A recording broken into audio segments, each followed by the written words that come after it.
Hey, it should be live again. This time back. Took a quick power nap. Refreshed. Hopefully a little more coherent and awake. Should have water this time. Myself a little snack. Honey rabbit that I've already eaten the ears off. Strawberry cream flavored. A bite.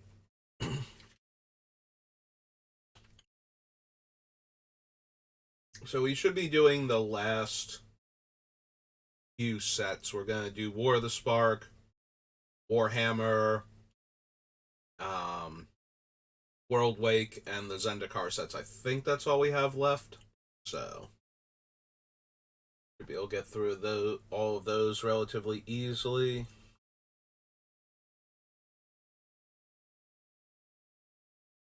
Blast Zone.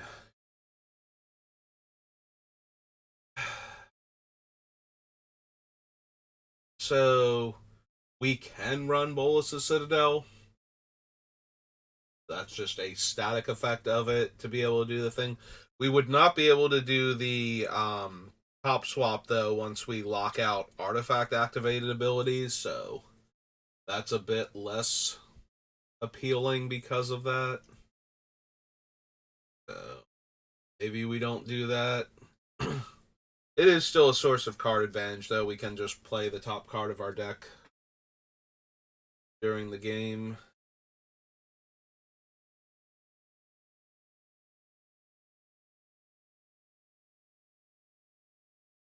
Red Horde. Gavriel. We might be able to run D-Spark, though. So go to 4.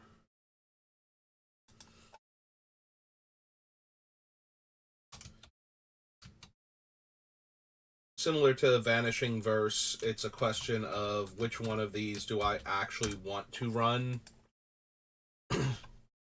Like, how many different variants on the destroy a more narrow band of permanents do I need? In addition to the ones that can destroy anything and cost a bit more, and or cost me life to do it, or sorcery speed. We'll have to consider that, but for now, we'll add it to the list and move on. To the finales.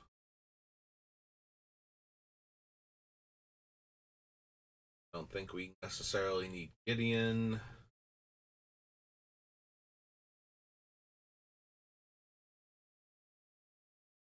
Sacrifices a creature that attacked or blocked this turn if you control Gideon Planeswalker or 2 instead. No. Don't think we need either of the God Eternals in our colors.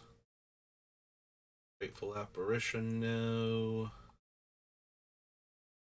Karn Great Creator, though, is one of the marquee cards that we wanted for this deck.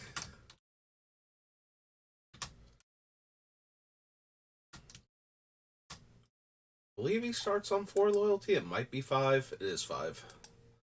Okay, back over we go. Fix that. Gone.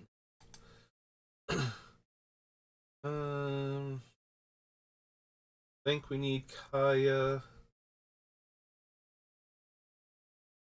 Go to Liliana Dreadhorde General. Triumph.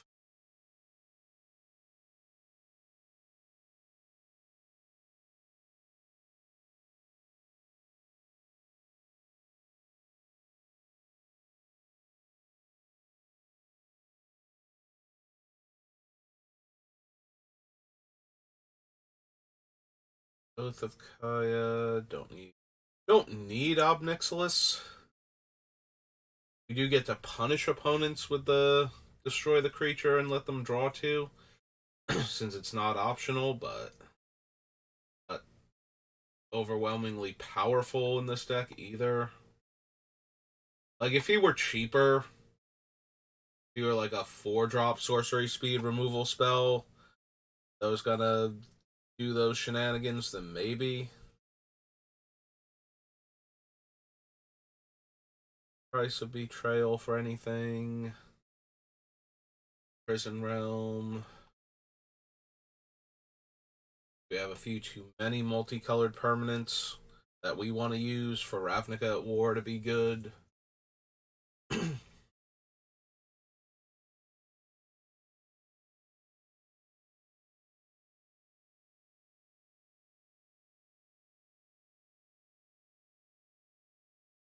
Battlefield, it's a vampire. Thank you.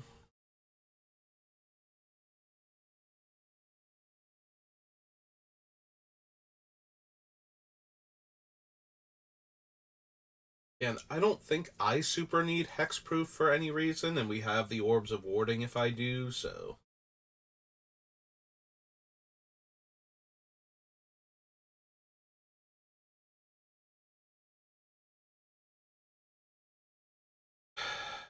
The Wanderer would also negate all of those big fancy red burn spells. Except to her, like, she would still get swept away in them, but.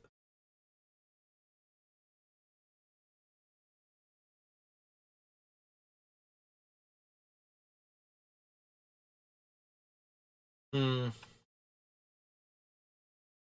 Do I need Tomic? Like, it specifically won't let our opponents target lands. So we can still target lands if we needed to. And play lands from our graveyard if we wanted. And Tomic would shut down.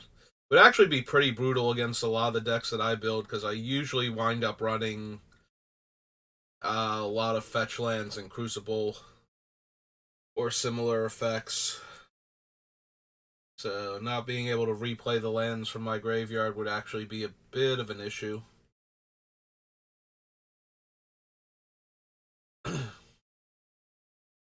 Maybe.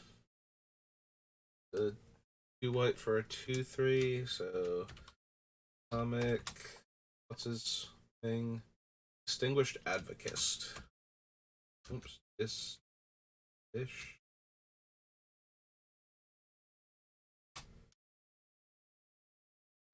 So kissed. Yes. Alright. Distinguished, spelled properly, advocist is either not a real word, or is one of the very rare magic words that is technically a real word, but this thing's dictionary does not acknowledge it.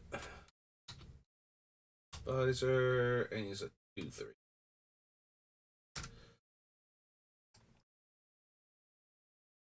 Okay. Artifact, destroy it, draw a card. In the Ineffable, don't think we need him.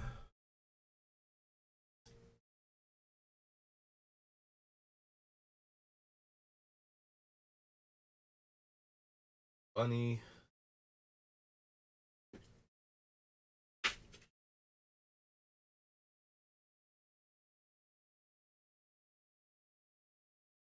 Yep, don't need any of these. Okay.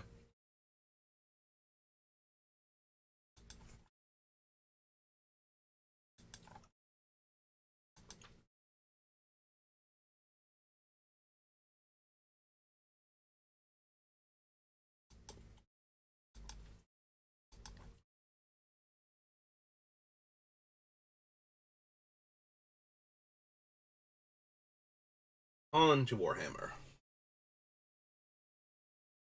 Yeah, let's add the ascending number list. Okay. Choose the creature type. Creatures you control of the chosen type get +1 power and indestructible until end of turn. We have a fair number of angels, but we're not overflowing with them. And we have a bunch of other creature types too, so. Flying lifelink. Beginning of your end step, return target creature with mana value based on life we gained. Yeah, no, not what we're doing. 3x 2/2s with vigilance and exile it. Create X 2/2s. Activate only if you control no creatures and only during your turn. Creatures you control get +2/+2 and gain vigilance and lifelink until end of turn. Flash enters the battlefield, destroy target attacking creature. If that creature is a demon, exile it instead. No.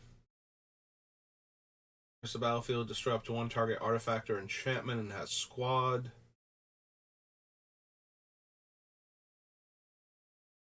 First strike, vigilance.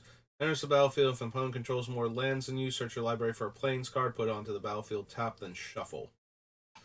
Eh. Thunderwolf Cavalry deals combat damage to a player. Put a 1/1 counter on each other creature you control. Lifelink. When Triumph dies, exile it and top 6. Shuffle them and put them back on top of your deck. And she's got Miracle White and 1.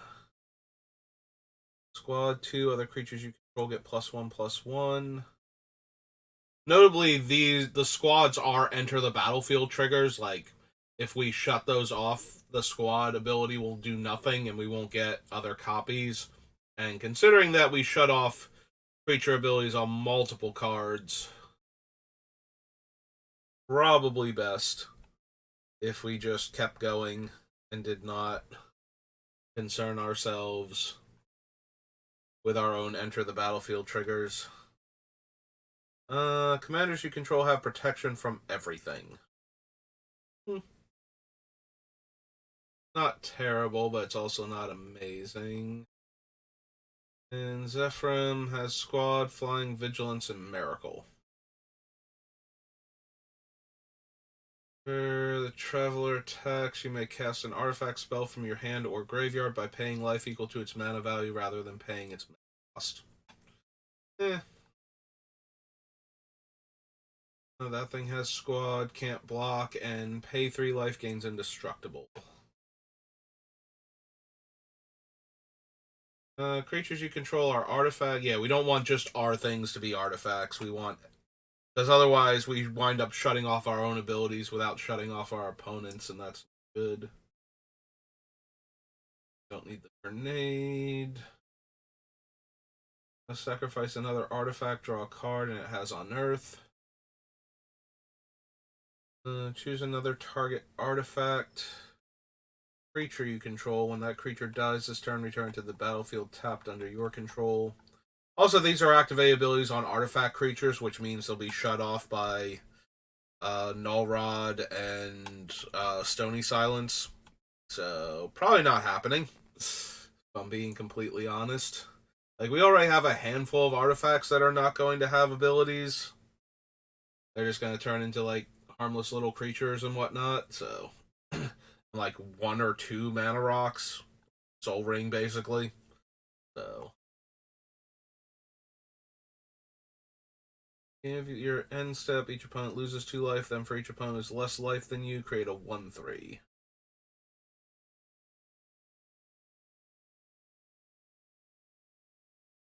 Blocked except by 6 or more creatures.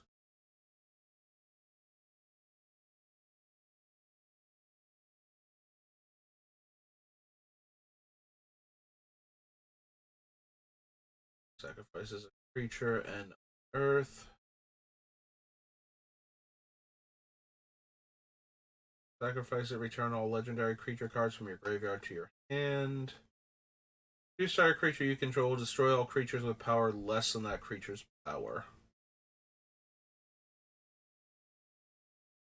Playing. Beginning of your end step, you may pay X and make X 2/2s with menace. X can't be greater than the amount of life you lost this turn.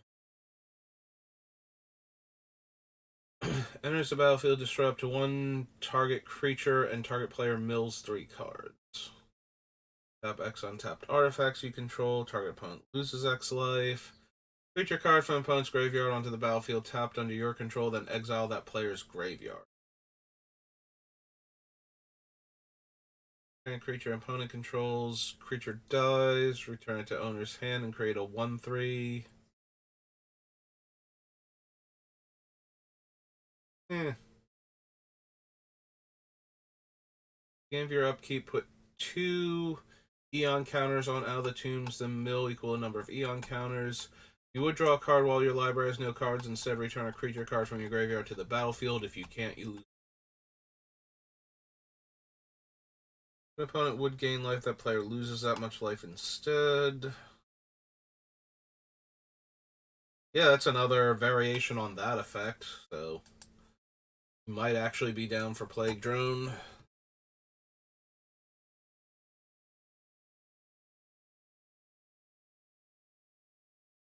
I feel like you're messing with me because I'm pretty sure. Alright, then what do I call the thing down here?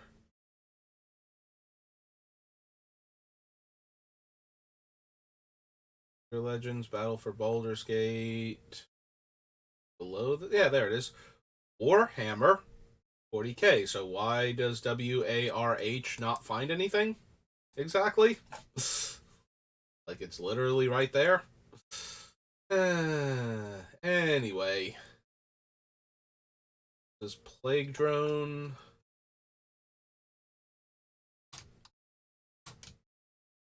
It's 3 in the black for a 3/3. Hey. Adding it to the list.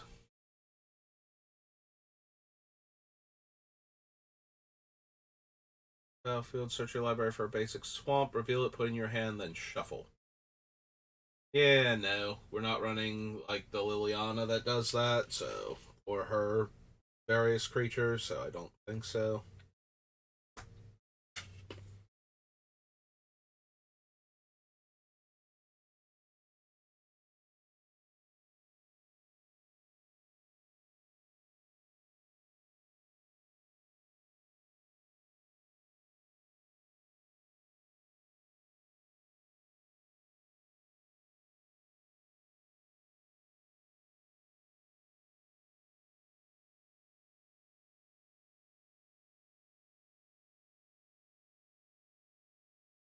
Battlefield, create 2 tapped artifact creature token. Whenever another creature you control dies, deals 1 damage to any target. Battlefield with +1/+1 counter for each creature that died this turn. DBs drains an opponent for half their life. Attacks, each opponent sacrifices a non-land permanent. An artifact is put into a graveyard from the battlefield or is put into exile from the battlefield. Put 2/1/1 counters on Shard of the Void Dragon.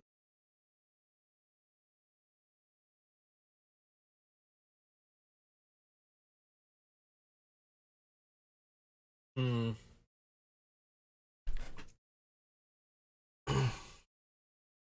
eh. Also, the fact that this thing is not a dragon mildly bothers me. Like, I don't know enough about the Warhammer lore. Maybe it's not even close to being an actual dragon. That's just a word for it. But the fact that it is not this Satan thing and a dragon at the same time is kind of disappointing. That could be a fun dragon in dragon decks. Anyway. Yeah, it has to attack, and I'm not going to be able to attach, like, equipment to give it haste a lot of games because of how our deck is set up, so yeah, probably not.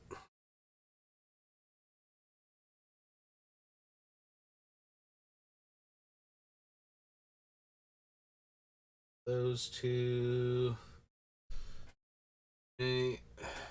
Sacrifice a creature. Next creature spell you cast this turn has Cascade. No.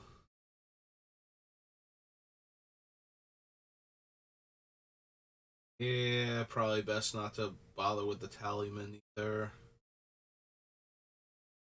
Um, Battlefield, mill 3 cards and return any number of artifact creature cards with total mana value 6 or less from your graveyard to the battlefield. Nope. Destroy all non-artifact creatures. Nope. Create X, tap 2/2. They're the artifact ones, right? Yeah. Then gain life equal to the number of artifacts you control. Exile, their number is Legion. And you may cast it from your graveyard. Deals combat damage to a player. That player loses life equal to the number of creatures they control unless they sacrifice a creature.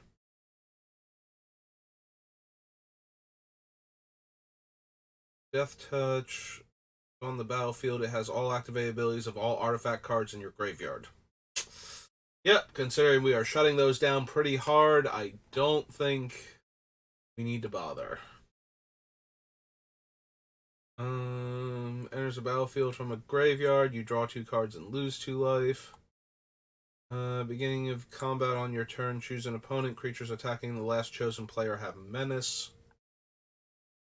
Whenever another creature dies, put a 1/1 counter on this thing. You draw 3 cards and lose 3 life. Mill 3 cards. Choose up to 3 creature cards with total mana value 8 or less in your graveyard. Return them to the battlefield with a counter on them. They're artifacts in addition to their other type. First strike, menace. Whenever a creature an opponent controls dies, that player loses 2 life. Well, we're stopping things from dying, so that seems unlikely. Attacks, each opponent loses X life, where X is the number of other attacking creatures. Sacrifice another creature, you gain 2 life and draw a card. Enters the battlefield, create a number of 1/1 white soldier creature tokens equal to the number of opponents you have. Whenever it attacks creatures you control, gain Death Touch. Non-land permanents your opponents control lose indestructible until end of turn, then destroy all non-land permanents. It's not terrible, but at the same time, I don't think I want to blow up all of my stuff, and trying to cast this thing for 7 mana and having the 2 mana left over to bring back all of my stuff seems a bit much. Also, I'm pretty sure if I'm destroying all permanents, then the permanents that cause my opponent's stuff to get exiled might not get exiled? Question mark? Because their replacement effect, they're not in play. I forget how that one works now. If I destroy a whole bunch of stuff, yeah, this thing has nothing on it. That's very unhelpful. I was gonna say, if we knew if this thing worked that way, maybe there's a world I want it. Because it destroys all of our opponent's stuff, and then we would be able to get our stuff back. But if it's going to put all their things into the graveyard, that's actually not the best. Deals combat damage to a player. You may have that player return target permanent card from their graveyard to their hand. If you do, that player chooses a permanent card in your graveyard. Yeah, we're trying to not have them have permanents in their graveyard, so that seems unhelpful. This creature attacks each other attacking creature.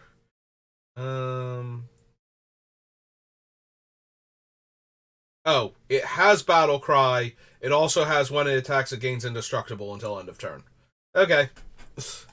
Yeah, my brain was not parsing that. It's like, why is this not, one ability? And then I realized it's because it's literally Battle Cry from normal magic plus its own weird thing. When the Hospitaller enters the battlefield, return target creature card from your graveyard to the battlefield. You gain life equal to its mana value. I mean, if we didn't want the flying pro black reanimator creature, I don't think we want to spend 1 more to shave the echo cost off and lose flying to gain a point of power and lose pro black to gain life.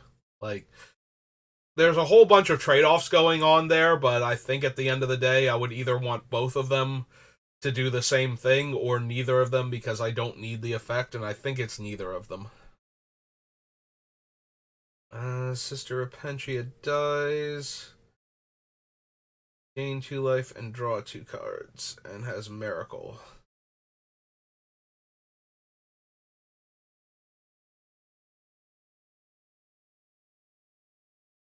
Swarm.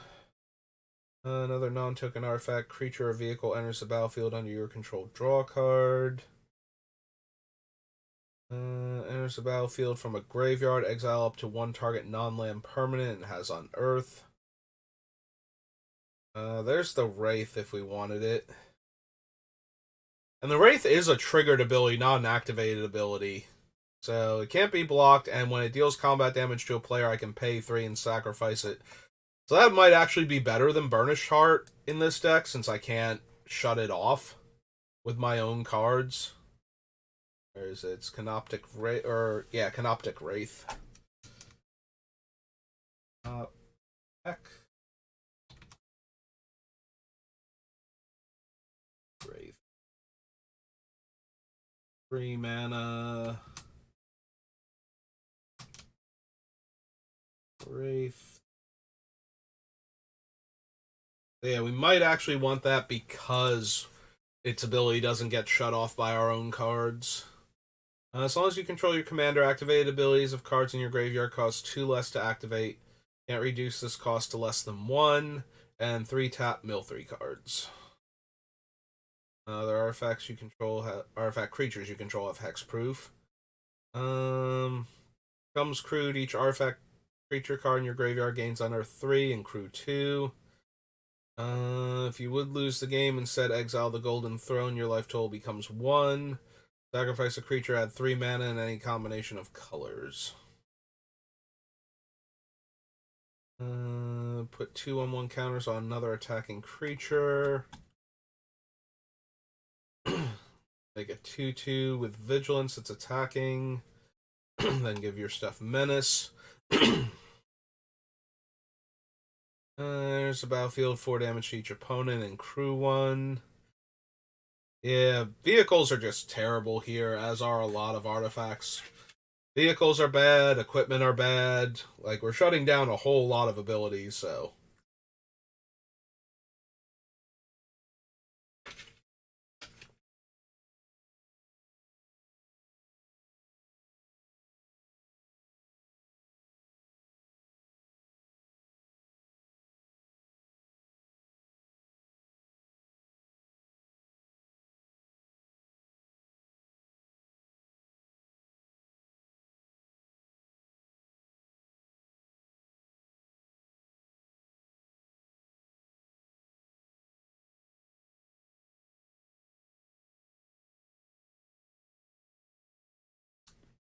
Yeah, none of these are really working for me.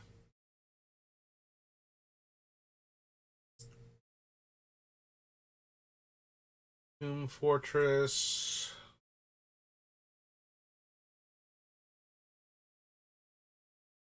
We have the 2, like, mono black commanders.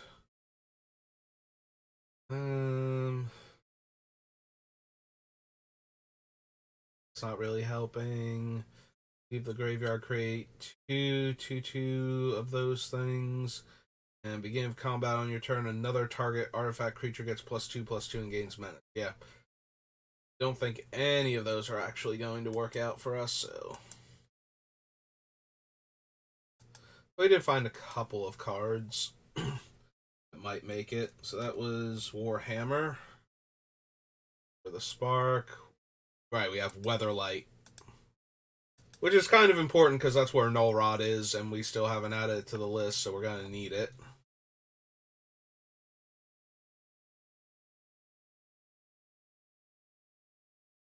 Abeyance. Top of that player's library in any order.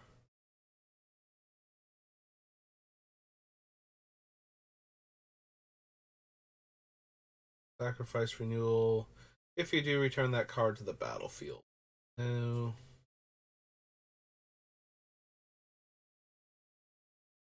Maybe Aura of Silence. Does fit the whole motif of the deck.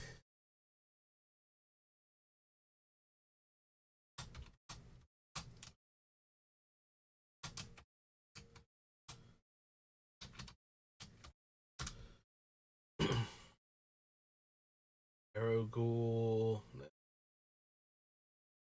No. No.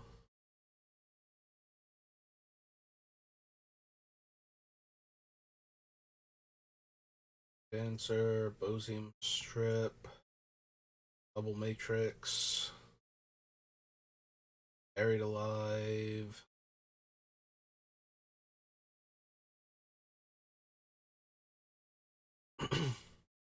Genghis Staff. Stay.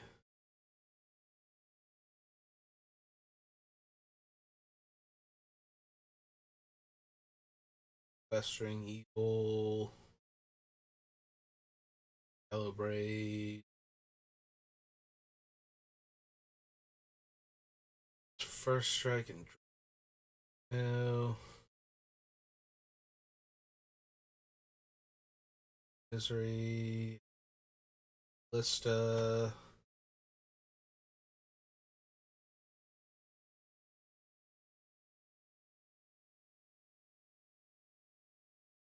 Tribute. Inner Sanctum. Nope.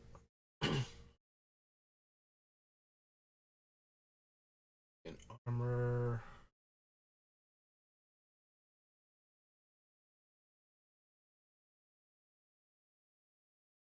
Whenever a land an opponent controls is tapped for mana, tap all lands that player controls that could produce any type of mana that land could produce.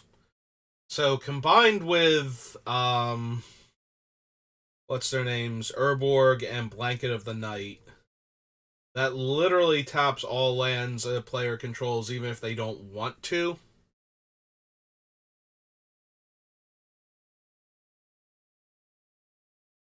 Which would work with the Winter Orb and Static Orb. Alright, we'll consider it. Web is a 3-drop artifact.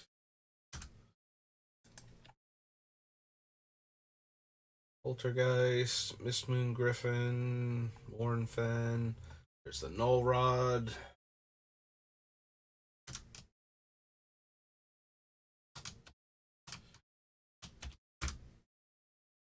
That one to the list.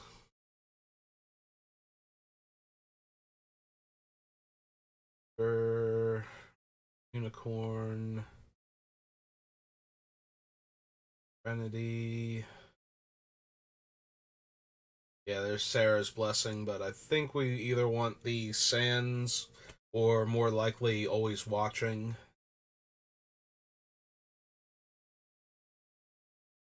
Yes, creature spells. Yeah.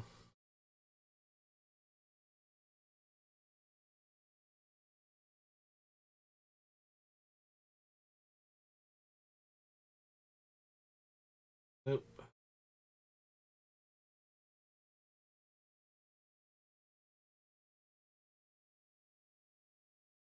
Error, no. Well of Knowledge, no. Alright. Out we go. Weatherlight. To World Wake. Yep. Got 2 Zendikar sets.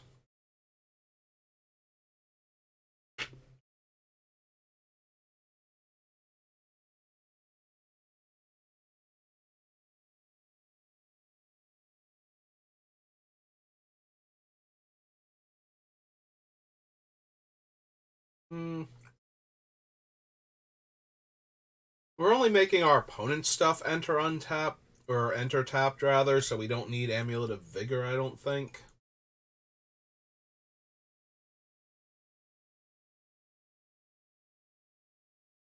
I don't think anyway.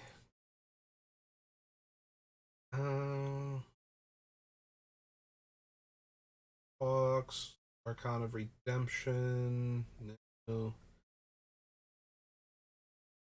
Good old Bojuka Bog. We could run Bojuka Bog as one of our lands just because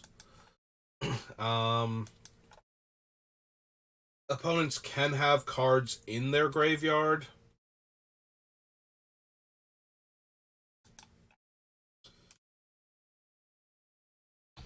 Before we get one of the things down that exiles all their stuff. Like, none of it exiles their current graveyard. It all exiles cards that would go into their graveyard once they're in play. So Having a card that can eat their graveyard is not entirely unnecessary, and since it's only taking up a land slot, it's probably fine.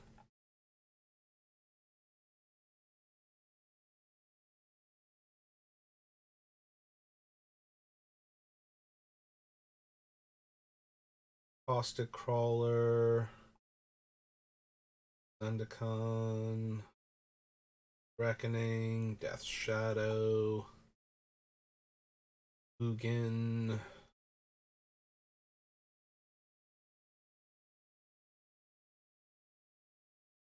Blade, Judgment, Highborn, Gold, or Firewalker, Home Lion, Lodestone Golem, Marshall's Anthem. No, so far to all of these.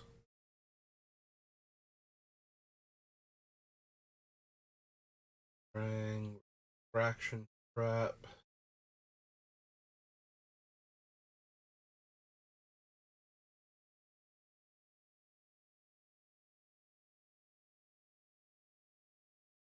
Sundial.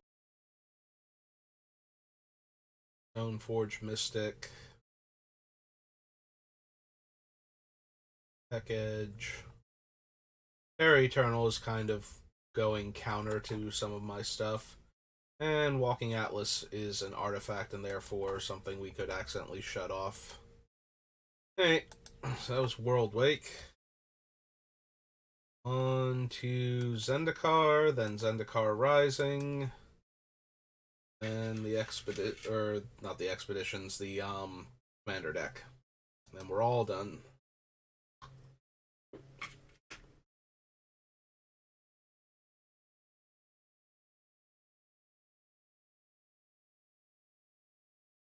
Don't you sass me.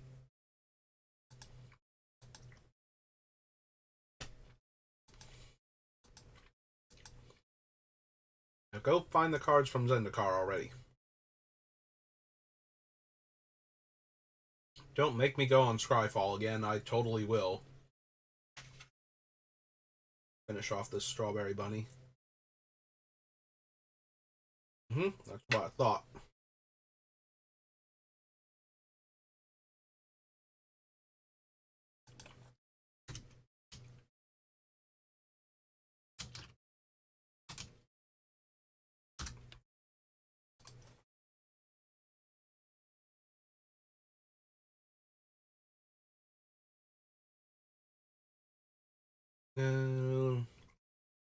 Alleged.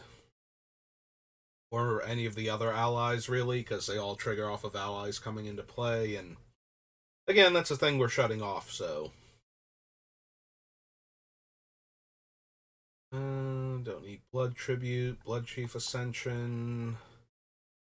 Really need Brave the Elements. Steel Mantle, no. Conqueror's Pledge, no. Crypt of Agadim, Day of Judgment. No.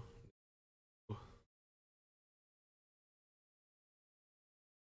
don't think we need a Mary of the Sky Ruin. Like, we're not running enough basic planes or dual lands that count for basic land types, unfortunately. We have a bunch of them, but not nearly enough. Eternity Vessel. Expedition Map would be okay if we weren't probably going to have it shut off by the time we draw it. Don't need the Sovereign. Grappling Hook. Halo Hunter. Can't run Ameria. Or Iona, rather. Shield of Ameria. I was like, wait a minute, her name's not Ameria. No Defeatus. Allies.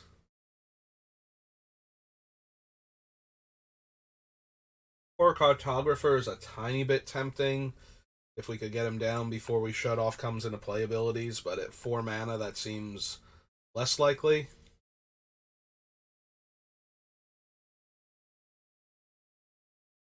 Yeah, we're not going to bother with Luminarch Ascension. Although we could. Like, we have a lot of things that would stop our opponents from getting to deal damage to us, so. Very easy for us to get counters on it. I don't know that we need it, though. Marsh Flats, 100%.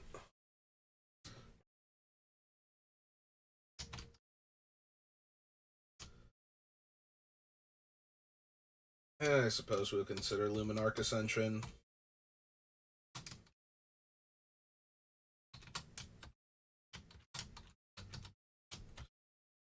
It's one of our ways to win the game.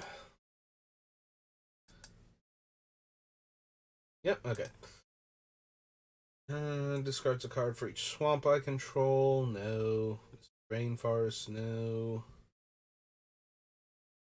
You control to its owner's hand, gain 4 life. Nixilis.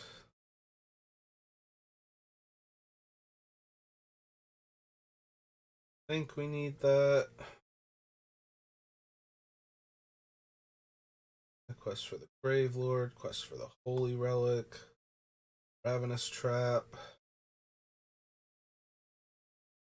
Sacrament, Scalding Tarn, Soren Markov.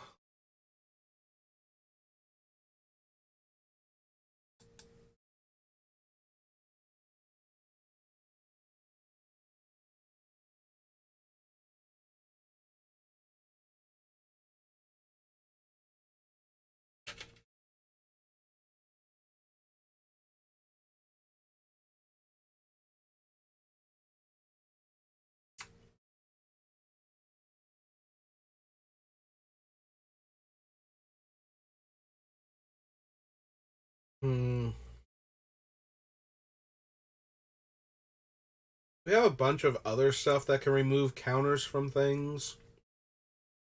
Do I care at all about Vampire Hexmage?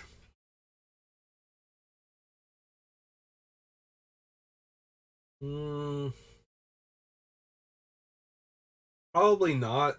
There's a part of me that's wondering if we should be running Dark Depths, though, with Solemnity, just because we get a free 20/20 Flying Indestructible out of it. And we shouldn't be the only ones who can't potentially do that if we're running Solemnity. We also have, like, Swords and Path and Utter End and, like, a million different ways to exile the opposing Merit Lage tokens if that randomly happens to us, but I'm wondering if we don't also want the ability to do that. In which case, I might want Vampire Hexmage.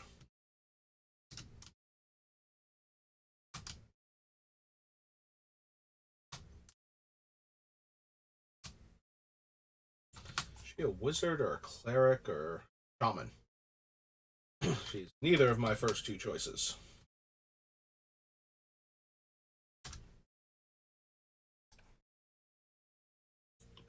Nighthawk, no, and Verdant Catacombs. Beginning of my upkeep, I may choose a card type. If I do, each player sacrifices a permanent of that type. Maybe?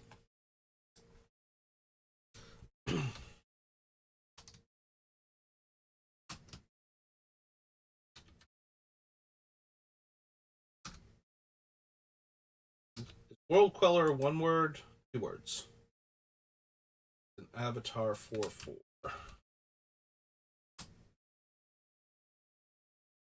Light Avatar 4/4. So I may choose to do this, and if I do, everybody else has to participate. Like, we could very easily get into a position where our opponents are running low on resources because of our other cards, and then we get to choose to make them lose the last things that they have. Potentially. At least. That was Zendikar. For Zendikar Rising, and then we have to look at like 2 cards, I think, from the commander deck because there are only like 5 unique or 6 unique commander cards to begin with, and most of them aren't in our color combination. So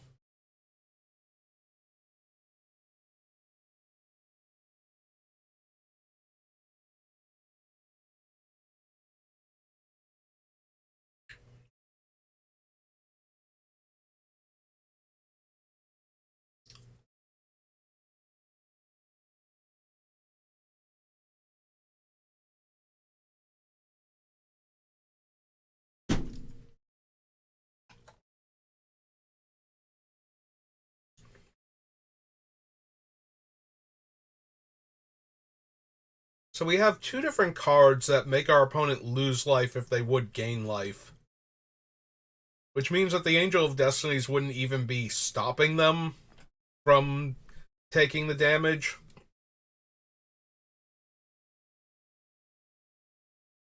So they would actually be taking double damage at that point.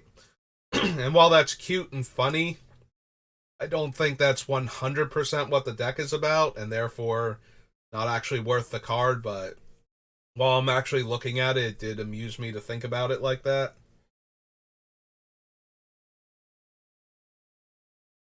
Alright, do we want the Archon of Emeria?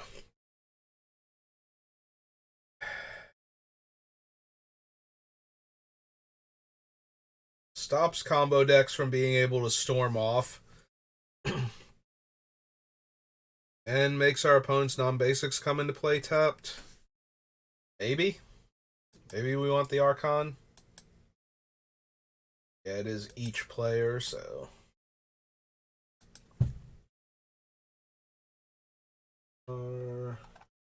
Nope, third one. There it is. So what was this again? Archon of Emeria?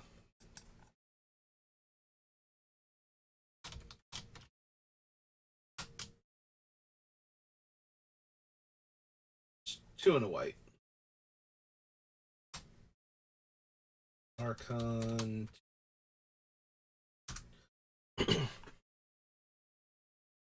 Don't need the Archpriest or Attended Healer. We have plenty of enchantment removal. Oh, that's Blood Beckoning. I'm thinking of Feed the Swarm. But yeah, we have plenty of enchantment removal, so we won't be needing that when we get to it. Don't need Canyon Jerboa. Cleric of Life's Blood, no. Coveted Prize, no.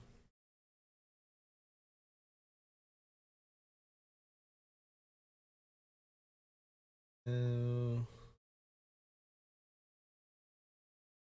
Defending player, choose a non-legendary creature card in your graveyard. Return that card to the battlefield with an additional +1/+1 counter on it. That creature is a vampire in addition to its other types.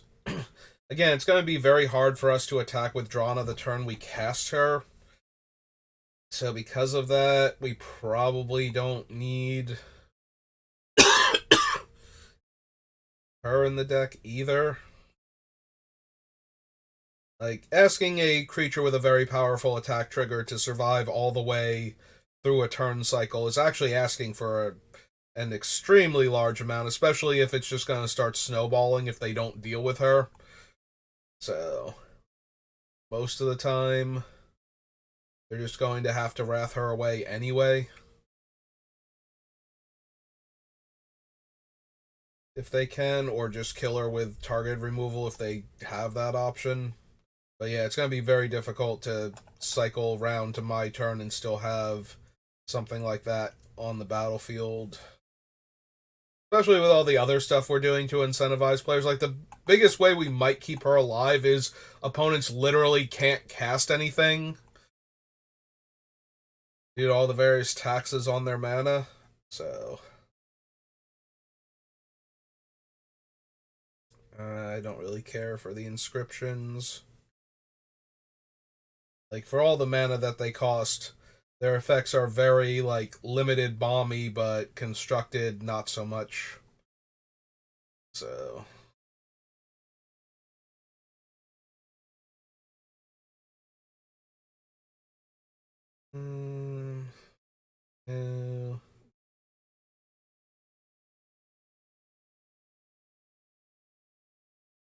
Construct. Here he's binding. Scavenger, no. No. Version. How many clerics do we wind up with?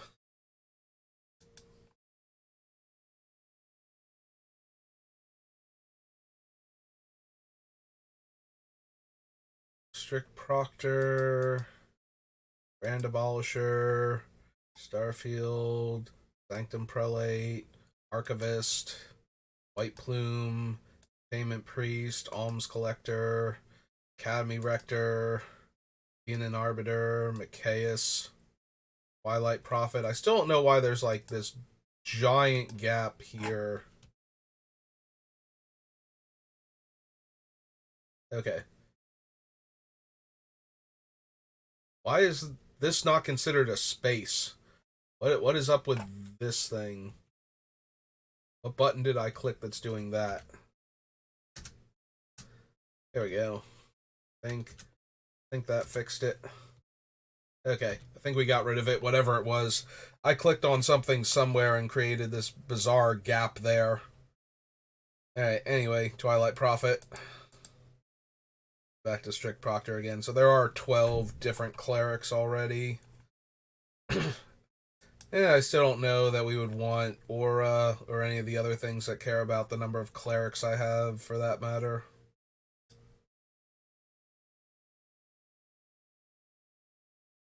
What's the Cleric Relic do again? I think it draws us cards or something, which sadly is not something we want to do in this deck, so...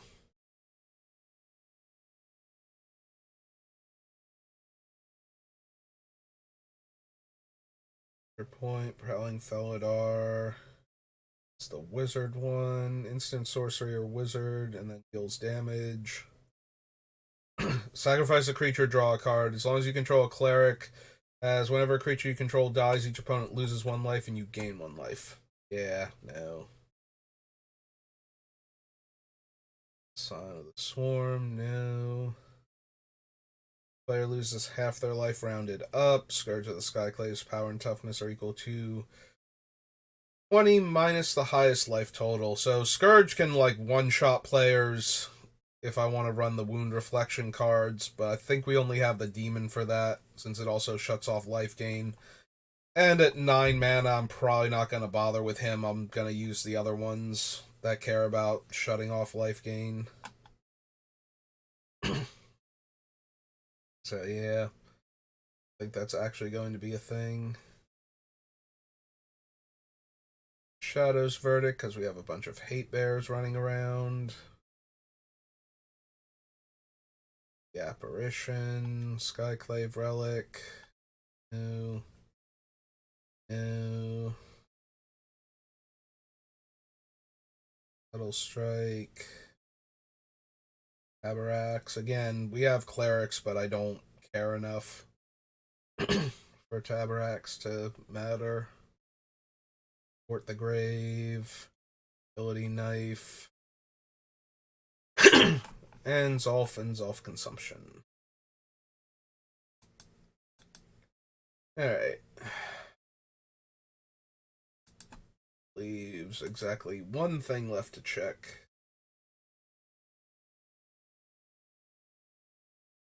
Indikar Rising Commander. Again, this should be all of like 2 cards. It's like the knife and the white landfall creature. Yeah, so Trove Warden, exile target permanent card with mana value 3 or less from my graveyard. When it dies, put each permanent card exiled onto the battlefield under the control of that card's owner.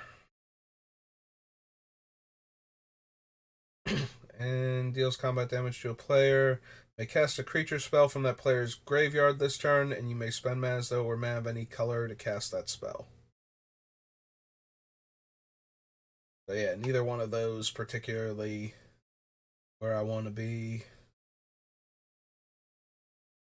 Alright.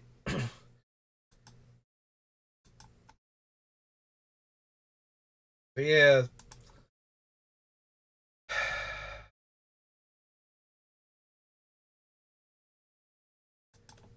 Let's see.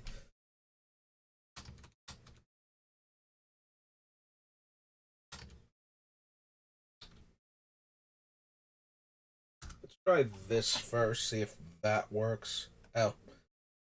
Artifact. Oh no, I did spell artifact right. Okay. Unless it's artifact. Maybe it's artifact, yeah. Nope, I didn't spell it wrong. Silly brain.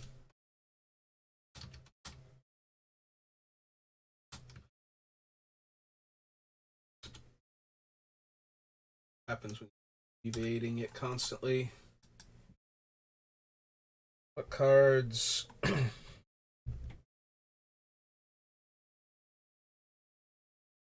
Alright, the other things are like tap 2 untapped artifacts you control.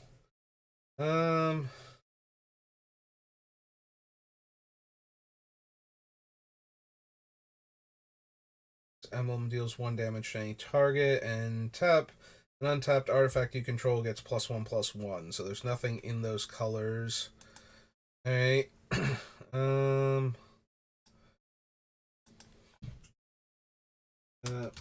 Target artifact. Nope, I'm doing again. Artifact. No, I don't want it to have all of those. I want it to be one sentence. Did I not put quotation marks at the beginning? Thought I did.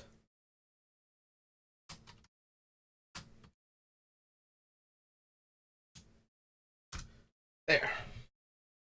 Hey.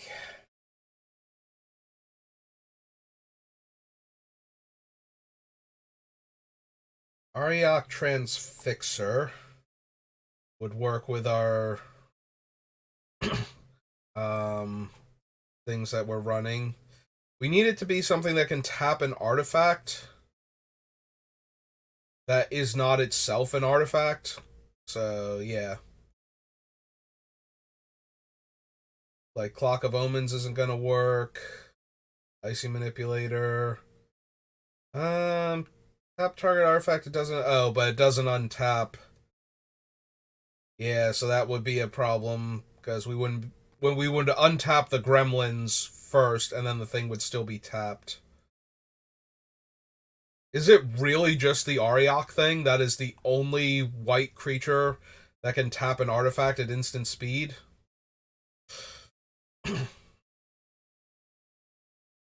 Wow, that is genuinely surprising, actually. That is the only white or black card that can tap an artifact at instant speed and still let it untap normally.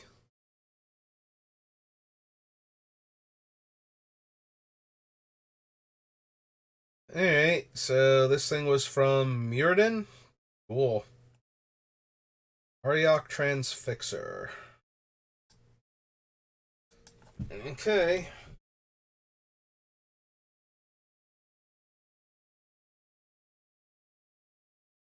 2 hours for Mirrodin? Yeah, it is. Oops. So, Ariok.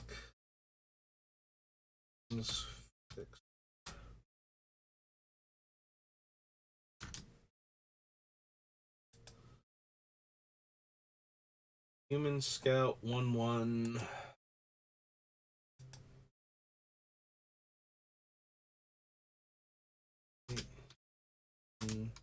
Scout is white. Tap and effect. I've already done the game text from all these. There really isn't another.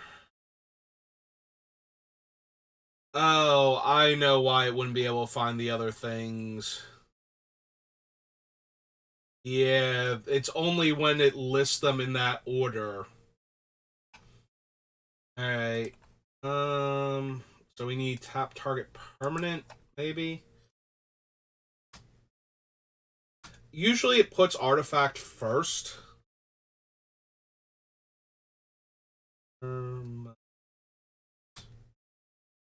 Permanent. think it's permanent. That if I'm untap target permanent. Yeah, these all untap things. That's an artifact that can tap target permanent. Topple taps a permanent if it's an artifact, it exiles it. And Cigar and Evangel is a stupid what's its name card. Huh.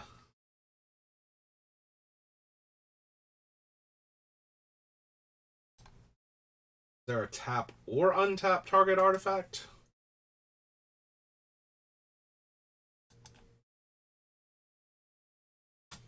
Oh no, that would still give me tap target artifact. Oh no, no, it wouldn't. Tap or untap target artifact.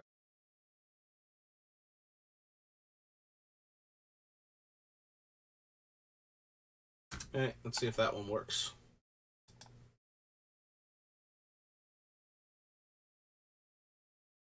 Nope. Not my color combination anyway. Tap or untap target artifact. Tap or untap target permanent.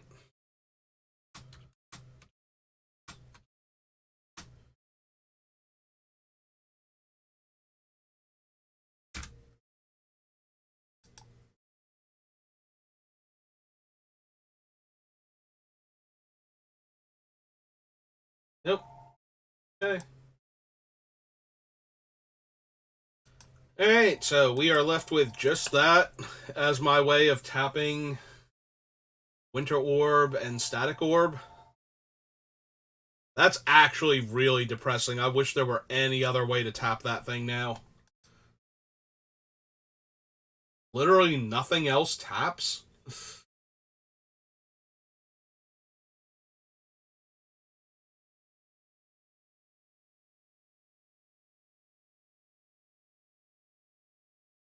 Wait, doesn't, like, Blink Moth? Hang on.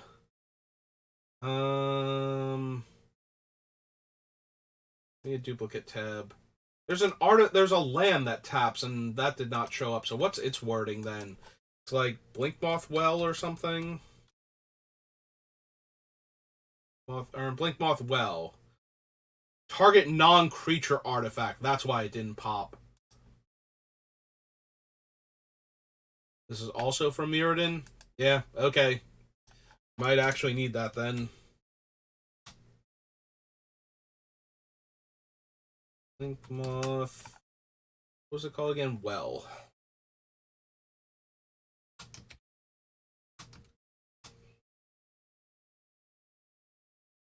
It's 2-tap. Tap target artifact.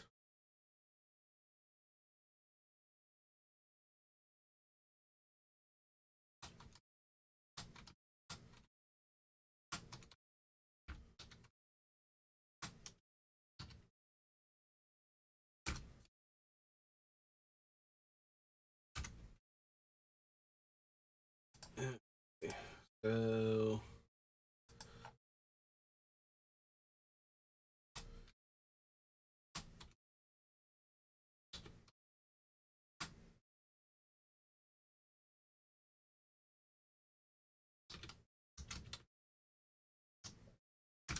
let's see if that brings up anything besides the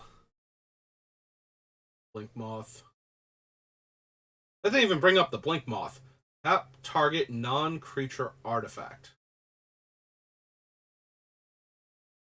That didn't even bring up the Blink Moth. Why did that not bring up the Blink Moth?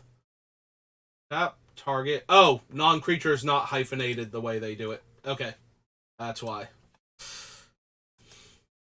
We are learning how this thing processes language.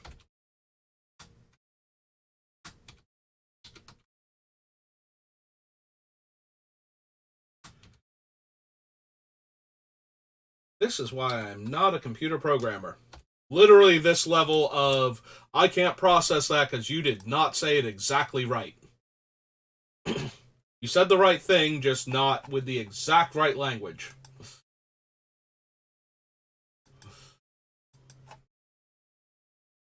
Tap or untap. Get un.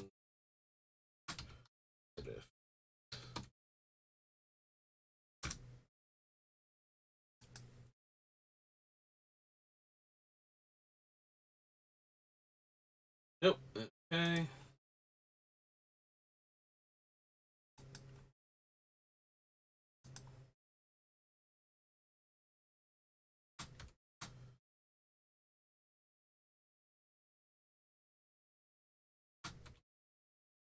And permanent.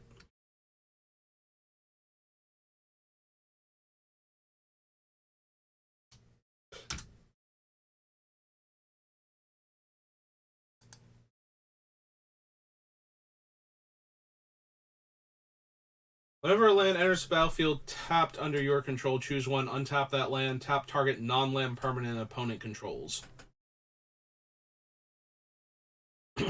Well, we can't tap our own thing, so that's not helping anything. So, gotta quote it first. Tap or untap target non-land permanent. Quote.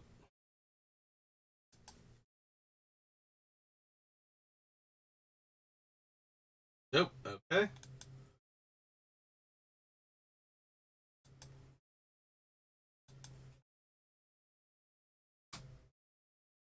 Target non-creature permanent.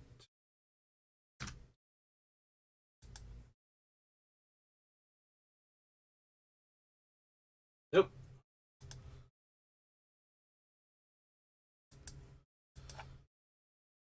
Tap or untap target non-creature permanent.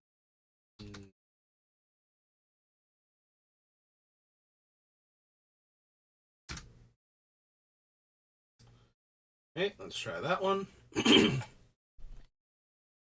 Nope, nothing. Okay. So we need to be able to tap artifacts. We went through non-creature, non-land, both options to tap and untap them. And then specifically non-creature artifacts.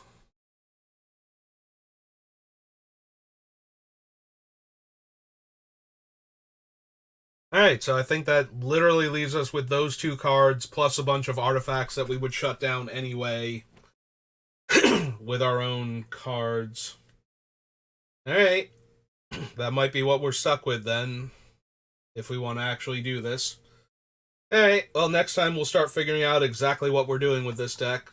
We've got a basic idea. We're going to take away our opponent's ability to do anything of the normal commander-related fun stuff, so no artifact ramping, no land ramping, no tutoring for stuff, no comes into play abilities on their creatures, no death triggers. Yeah, we're just going to try and shut down every single thing they could possibly do until they're just kind of sitting there waiting to die. That's going to be our goal. But we'll figure that out next time. So I'm going to end the stream here.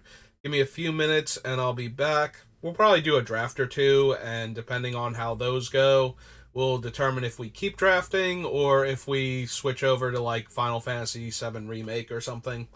But that's going to do it for the deck building today. We'll pick it up again tomorrow where we'll start doing the cuts, and I will see you next time.